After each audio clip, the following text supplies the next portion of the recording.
Imagine just for a second handing over the absolute keys to your financial future to an autonomous AI. Right. Which sounds terrifying to most people. Oh, completely. I mean, you're letting this algorithmic entity watch your bank accounts, calculate your yields, predict your compounding curves, and explicitly direct your investments. Yeah. But, and here is the massive caveat that makes this entire concept so fascinating for our deep dive today. You are doing it while guaranteeing, with absolute mathematical, cryptographic, and legal certainty, that this AI cannot steal a single penny from you. It really does sound like a complete paradox, doesn't it? I mean, we're so deeply conditioned by, years of data breaches and cyber attacks. Exactly. Every other week there's a new hack. Right. So we just naturally believe that giving software, especially highly intelligent software, access to our personal liquidity, it inherently creates a massive vulnerability. Yeah, a huge attack surface. But the architecture we're unpacking today fundamentally flips that assumption on its head. It really does. Looking at the stack of architectural notes, the API documentation, and honestly, the legal frameworks you've sent us to review for this session, I am genuinely impressed by how this system is constructed. I'm glad you think so. It's an elegant setup. Welcome to a highly specialized deep dive into the hypersecure automated bond compounding architecture. Think of this conversation as a fast-paced meeting of the minds. Yeah, collision of two different worlds, really. Definitely. I'm approaching these sources through the lens of a cybersecurity analyst, so I'm obsessed with threat vectors, access controls, sandboxing, all that good stuff. And I'm bringing the perspective of a financial engineer. So I'm looking at, yield generation, capital efficiency, market dynamics. And the intersection of those two fields is really where the magic happens here. The mission today is to show you, the listener, how to safely merge cutting-edge agentic AI with legacy, honestly almost ancient, financial security protocols. To create an unstoppable wealth-generating loop, that's the ultimate goal. We're talking about utilizing modern artificial intelligence without inheriting any of the catastrophic risks that usually come with it. So, to set the stage for you, the core concept detailed in our sources is a micro-investing system. It's incredibly accessible. Right, the barrier to entry is extremely low. Yeah, it's built around a foundational input of just £10 a week, which is then combined with reinvested dividends. And this entire ecosystem is monitored tirelessly by an AI locked inside what the architecture calls a zero vector of attack firewall. But before we dive into the cybersecurity elements and the firewall itself, we have to understand the underlying financial engine. Because if the engine doesn't work, what's the point of the firewall, right? Exactly. If the engine doesn't run efficiently, building an impenetrable vault around it is just a complete waste of time. The entire system relies on the mathematics of microcompounding. Let's break that math down. The goal is aggressive wealth building. Right. So the logic is to take that regular 10-pound weekly principal and merge it with the asset yields into one single unified purchasing pool. Because the absolute enemy of this strategy is something called cash drag. Cash drag. Yeah, I mean, that's just uninvested capital just sitting in an account, Right. right? Slowly bleeding out its purchasing power to inflation. Yeah, it's basically the silent theft of your wealth. It really is. If your cash isn't actively deployed, it is actively losing value. So the mathematical goal of this architecture is to ensure that new assets are purchased the exact second the capital threshold is met. Not a day later. Exactly.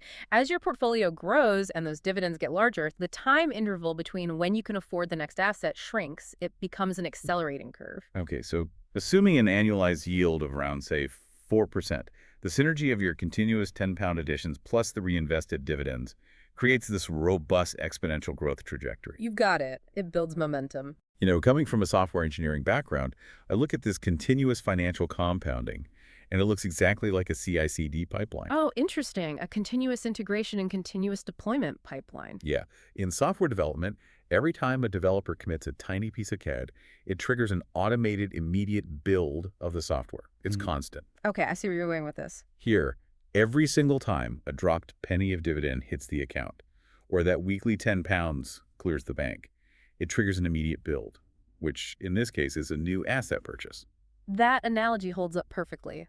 I like that. But to make a continuous deployment pipeline work without breaking your software, you need highly reliable code, right? Absolutely.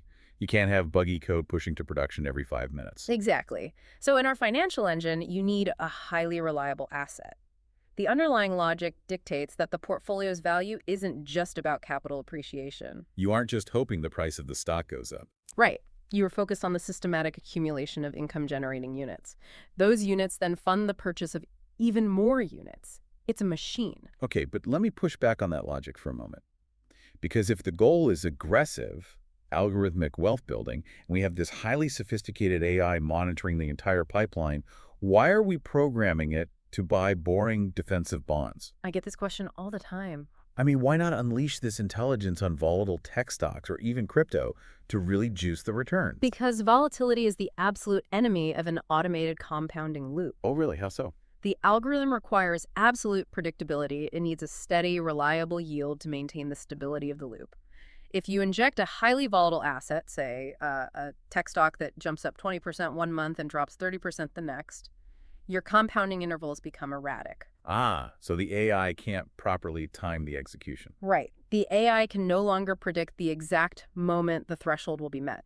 That predictability is why the primary recommended instrument in this architecture is the Vanguard Global Aggregate Bond UCITS ETF. Which trades under the ticker VAGP on the London Stock Exchange, right? Yes, exactly, VAGP. So let's look under the hood of VAGP. According to the source data we reviewed, it tracks over 12,000 individual global bonds. 12,000, it's massive. We are talking about a massive diversified basket containing U.S. Treasuries, French sovereign debt, UK gilts, highly rated corporate issuances. And that massive diversification mathematically smooths out the risk. The average credit quality of those underlying bonds is AA. Which is very high. Yeah, it indicates an extremely low default risk. It also employs currency hedging, which is vital. Because it minimizes the volatility of foreign currencies against the British pound. Exactly. You don't want currency swings eating your yield. Furthermore, the market price typically hovers between 21 and 26 pounds a share. Okay, so that low barrier to entry makes it incredibly accessible for a system that is only accumulating 10 pounds a week. Right. If we set a purchase threshold at, say, 50 pounds, the system can acquire 2 shares per execution cycle. That optimizes trading efficiency and minimizes broker fees. But the real magic trick of VAGP, though, and the reason it fits this specific AI architecture so perfectly, is the payout schedule. Yeah, this is the crucial part. VAGP is a distributing exchange-traded fund that pays dividends monthly. Monthly, not quarterly. Right. It historically yields between 3.5 and 4.16% annualized. So for a small portfolio, that translates to roughly 5 to 7 pence per share every single month. And that monthly liquidity is the fuel that allows the algorithmic loop to accelerate so rapidly. You aren't waiting a full year to reinvest your profits. Exactly. You're reinvesting 12 times a year. Now, the source notes do mention UK gilts as an alternative. These are direct sovereign debt issued by the UK Debt Management Office, which are, virtually risk-free. And they have a massive structural advantage. Right. They are exempt from UK capital gains tax. Yeah. Gilts offer a phenomenal tax advantage if you're operating outside of a tax-advantaged wrapper like an ISA. However, conventional gilts pay out semi-annually. Ah, so only twice a year. Right. Getting your yield only twice a year drastically reduces the velocity of the compounding loop compared to Vanguard's monthly schedule.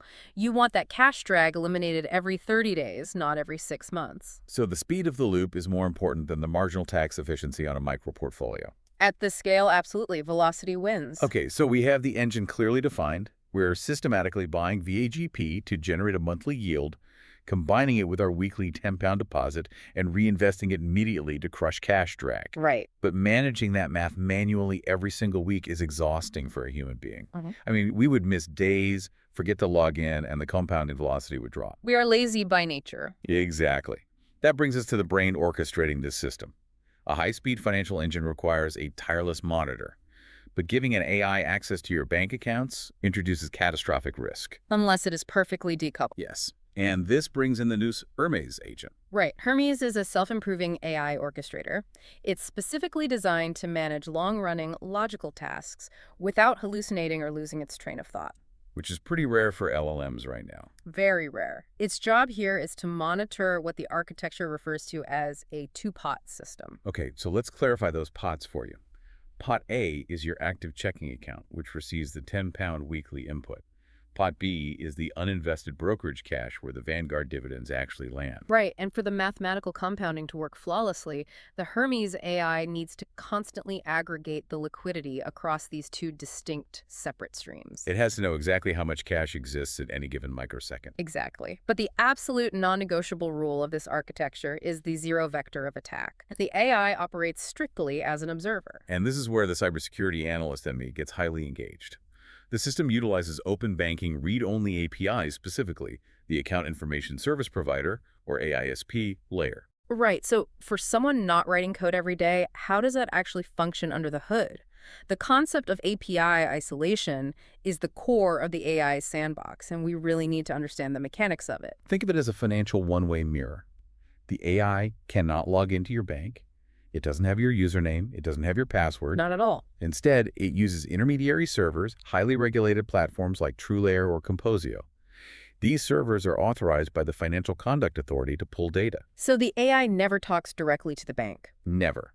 The AI queries the intermediary server. The server checks your bank and returns what is called structured JSON data.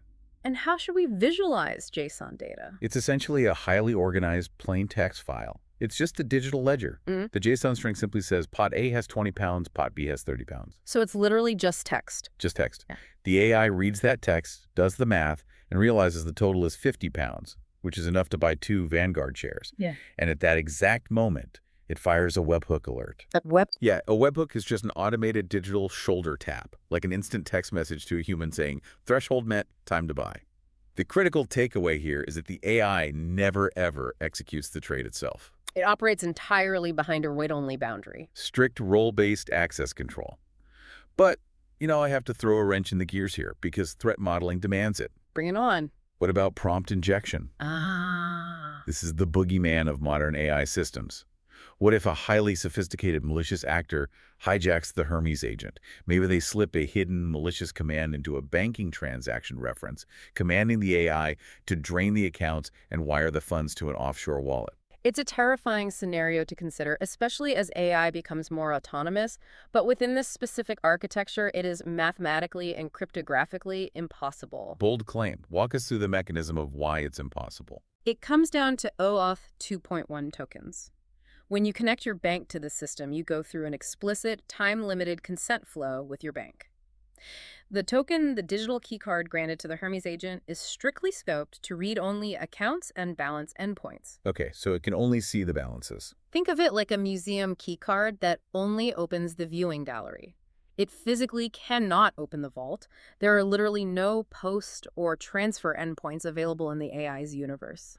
Okay, but even if the AI becomes entirely corrupted, like, let's say it actively attempts to generate a payment payload to steal the money. The intermediary server will instantly reject it. It will return a 403 forbidden error because the AI's access token simply lacks the administrative scope to move money. It just drops the request. Exactly. The API gateway doesn't care how intelligent the AI is. It only cares about the cryptographic permissions of the token. Furthermore, the Hermes agent is deployed inside an isolated Docker container. Let's explain the Docker container concept. It is essentially a temporary digital locked room. A sterile room. And the configuration file for that room explicitly strips out any write-capable or administrative network tools before the AI even boots up. So the AI is placed in a sterile room with a key card that only opens the viewing gallery. Right. It is literally blind to the fact that transferring money is even a functional concept within its sandbox. It can see the ledger, it can point to the numbers, but it cannot touch the vault. It is a beautiful limitation. Mm. But as a security analyst, I have to take the threat modeling one step further. Of course you do. We have successfully sandboxed the software via APIs. But what if the entire digital layer experiences a catastrophic breach?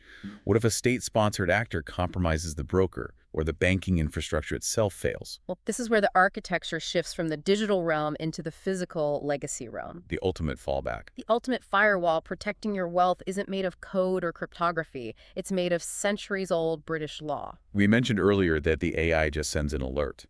And this brings us to the human-in-the-loop execution paradigm. Right. The AI does the exhausting math to find the exact second we should buy. But a human being receives that alert on their phone, manually logs into the broker using multi-factor authentication, and physically clicks the buy button. Exactly. And to shield those assets from external liabilities, lawsuits, or systemic failures, this entire financial architecture is housed within a UK Bear Trust. Let's break down the mechanics of the Bear Trust. The legal roles themselves form an administrative firewall. Right. Under English and Welsh law, a trust involves three distinct roles. First, you have the settlor. This is the person who establishes the trust and funds that weekly £10 standing order. Okay. Second, you have the trustee. In our system, this is the system administrator, the human, whose name is on the brokerage account, who holds legal title to the assets and who manually executes the trades when the AI prompts them. And finally, the beneficiary. Yes, the beneficiary holds the equitable title. They have the absolute legal entitlement to the capital and the income once they reach the age of majority. Which is 18 in England, or 16 in Scotland, right? Correct. And once named, the beneficiary cannot be changed. This rigid structural certainty means the trustee cannot suddenly decide to take the money for themselves. There are also massive tax efficiencies baked into this mechanism, aren't there? Huge efficiencies. Because the beneficiary holds equitable title, HM Revenue and Customs treats the assets as if they belong directly to the beneficiary. So it bypasses the trustee's tax bracket. Exactly. Instead of taxing the trustee, any dividend income or capital gains are assessed against the beneficiary's personal tax allowances. If the beneficiary is a minor with no other income, they have their full tax-free allowances available. Wow, so this means the compounding loop can run largely tax-free for years? Yes, the trustee is effectively ignored for capital gains computations. The source material also notes that the weekly £10 contributions are considered potentially exempt transfers for inheritance tax. Yeah. If the settlor survives for 7 years after transferring the funds, the capital falls completely outside their taxable estate. It's a highly efficient vehicle, but it does require strict administrative compliance.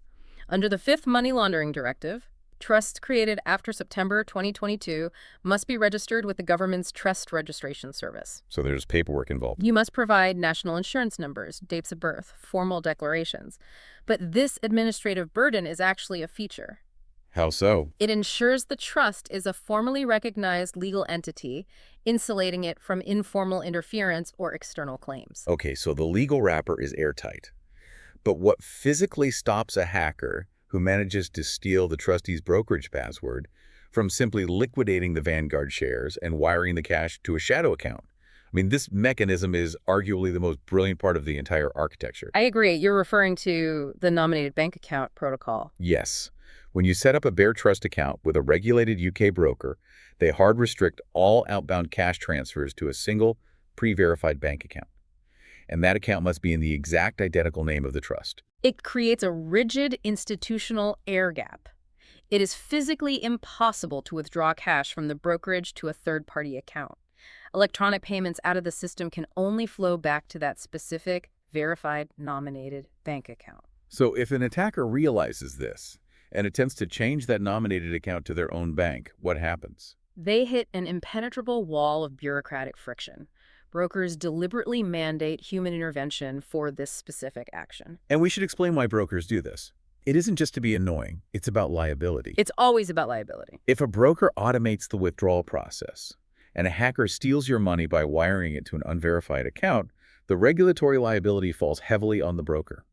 They will be forced to make the client whole. So, to protect their own balance sheets, brokers refuse to automate this step. Exactly. They will typically dispatch a physical validation code through the mail to the trustee's registered home address. Or they will require physical identity verification via microdeposits and photographic identification reviewed by a human compliance officer. Think of centuries-old English trust law and bureaucratic red tape as a form of, well, legacy hardware encryption. I love that framing. It's an encryption method that modern malware simply cannot parse. A highly advanced, malicious script can easily bypass a software firewall, but it absolutely cannot intercept a physical piece of paper delivered by the Royal Mail to a brick-and-mortar house. It is the ultimate irony of the system. You really have to appreciate this. I mean, the ultimate feel-safe defense against a futuristic, hyper-intelligent AI going rogue or a state-sponsored hacker breaching your broker is the fact that the system has to pause and wait for a letter to arrive in the post. It's brilliant. And beyond the trust structure itself, you also have overarching institutional safety nets. By operating through a regulated financial institution, the assets inherit statutory protections. Like what? Under the Financial Conduct Authority's rules, specifically CS 7.1310, investment firms must rigorously segregate client money from the firm's own operating capital. So if the brokerage makes a terrible bet and goes bankrupt, your money is ring-fenced. It cannot be used to pay the broker's creditors. Precisely. The firm is legally obligated to perform daily internal reconciliations to prove client funds are untouched. And if the ultimate fail-safe is required, say, if massive institutional fraud occurs, the Financial Services Compensation Scheme provides statutory protection. The FSCS. Right. This covers up to £85,000 for the broker, and as of December 2025, up to £120,000 for the underlying bank holding the cash. Let's zoom out and recap the elegance of this entire architecture. It functions as a three-part harmony. First, you have the financial fuel, right? Vanguard VAGP bonds providing predictable, low-volatility monthly dividend yields to accelerate the mathematics of micro-compounding, defeating cash drag. Second, you have the brain. The sandboxed Nusser-Mays AI. It acts as a tireless, mathematically perfect accountant, watching the liquidity pools through strictly read-only open banking APIs. Which is completely decoupled from the execution layer. Right. Locked in a digital room where transferring money isn't even a possibility. And finally, you have the vault, the UK Bear Trust, a robust legal and institutional framework that requires a human in the loop, multi-factor authentication, and physical mail verification to actually move the money out of the ecosystem, guaranteeing a true zero vector of attack. It really serves as a fascinating blueprint for the safe integration of autonomous systems into highly sensitive personal infrastructure. By strictly separating the informational and analytical layer from the transactional layer, we capture all the relentless efficiency of AI with zero catastrophic risk to our capital. Which leaves us with a provocative concept to mull over. We usually think of regulation, physical mail, and bureaucratic friction as the enemies of technological progress. Usually, yes. They're the annoyances slowing down the digital revolution. But as artificial intelligence becomes infinitely capable and potentially dangerous, could analog friction and legacy legal structures actually become our most valuable tools? That is a fascinating question. Could the sheer sluggishness of the analog world be the exact leash we need to safely integrate AI into our daily lives? Think about that the next time you hand over the keys to an algorithm, only to realize the keychain is forged from centuries-old legal parchment.